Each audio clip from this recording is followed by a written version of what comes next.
During the dry weather periods in the summer, the ground outside the reservoir was never dry, and it could only be coming from one place because the grade around the reservoir is away from the reservoir, not toward it. So it couldn't be things draining toward it, so it had to be something that was coming from inside the reservoir, which of course would be the raw water. The city's largest raw water storage tank, a nearly century-old subterranean structure with a 5 million gallon capacity, had indeed sprung a few leaks. Not an easy fix. They're hard to find. The cracks are very hard to find. Some of them, not all of them. Some of them were pretty wide, and there's been work done over the years. I don't want to sound like this has been left alone for 80 years and not tried to. Some work been done on it. They've tried to use different methods once again to line the inside of the reservoir to seal it.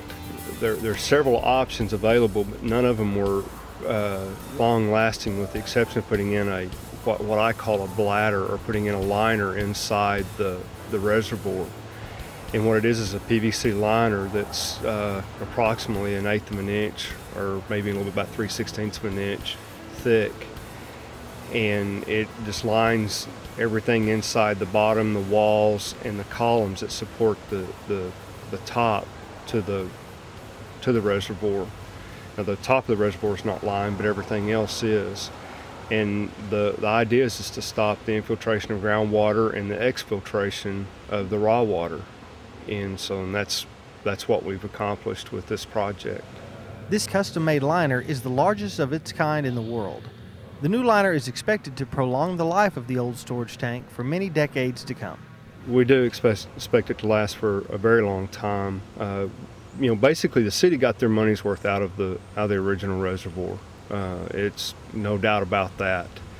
But now with putting this liner in, and since everything is still structurally stable with the concrete walls and the top and there again the columns, then we could easily get another 50 years out of this reservoir, I think.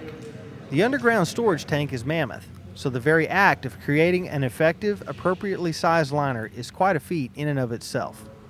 We had an engineering firm, Holloway Up Dyke and Bellin, or Hub Engineering, out of Muskogee, that came in and they took a lot of measurements and things, and then we prepared the bid package with the specifications and things, and that was sent out to the different installers around the country. This was one that there's not very many companies that install this type of liner, and so we had to send them quite a ways. Once the bids were let and approved, then the contractor had to come and take final measurements to meet his system, and then they ordered the material, and then they prefabricated quite a bit of it at their home office in Shawnee.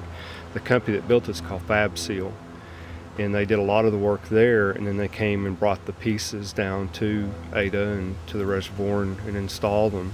And then once they had everything done, and there was some places that they had to take some final measurements and make some adjustments to make it finally fit.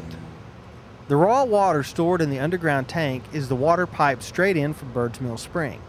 From there it is moved through the water plant and out to the city's distribution system and the rural water districts that purchase water from the city. The water is raw there again, but it's almost pure, coming from a groundwater source, coming from Birds Mill Spring, and so we do very little treatment compared to other cities. Other cities, they go through several steps, the primary, secondary, and tertiary treatments, whereas all we have to do is basically pump it and inject chlorine into it by statute. The fluoride's added just by city ordinance. The city also has a 2 million gallon underground water storage tank right next to the larger one. The smaller tank held raw water while the larger one was being drained in advance of adding the liner. Stepping down into the empty 5 million gallon tank for the first time is quite an experience.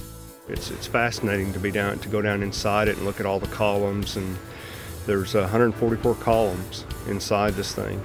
And the original tank construction was open top. There weren't the columns there wasn't the top, and they had to come back in and put those as a retrofit. and it's really pretty interesting, and I'm always impressed by the capabilities of construction folks back in the 1920s.